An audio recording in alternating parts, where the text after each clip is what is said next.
కేటీఆర్ గారికి ఉన్న విజన్ ఏంటిదంటే టెస్లా లాంటి కంపెనీని తీసుకురావాలి హైదరాబాద్. ప్రెస్ మీట్ లో కూడా అన్నాడు ఎగ్జాక్ట్లీ. అంటే విజన్ చాలా పెద్దది. టెస్లా లాంటి కంపెనీని హైదరాబాద్ కి తీసుకొస్తే బ్రహ్మాండమైన ఇక్కడ అటువంటి ఒక మ్యానుఫ్యాక్చరింగ్ హబ్ ఏర్పడితే మీకు ఉద్యోగ ఉపాధి అవకాశాలు లక్షల్లో క్రియేట్ అవుతాయి. ఎందుకంటే ఇప్పుడు ఫాక్స్కాన్ అనే ఒక సంస్థ తీసుకురావడం వల్ల దాదాపు 1,00,000 మందికి ప్రత్యక్ష ఉద్యోగ అవకాశాలు కలగబోతున్నాయి నెక్స్ట్ 1 yearలో.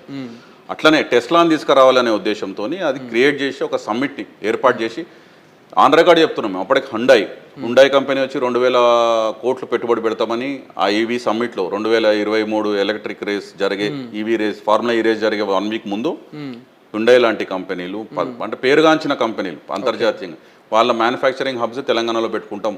ఉదాహరణకి అమరాన్ బ్యాటరీస్, అమరరాజా బ్యాటరీస్ వాళ్ళు దివితిపల్లిలో వాళ్ళది lithium ion battery manufacturing unit plant ఒకటి సెట్ చేసుకుంటామని చెప్పి 9,500 కోట్ల ఎంఓయూ చేసుకొని మేము. ఎందుకంటే బ్యాటరీస్ ఎలక్ట్రిక్ వెహికల్స్ అంటే బ్యాటరీస్తో నడిచాయి కదా, బ్యాటరీ మ్యానుఫ్యాక్చరింగ్ కోసం.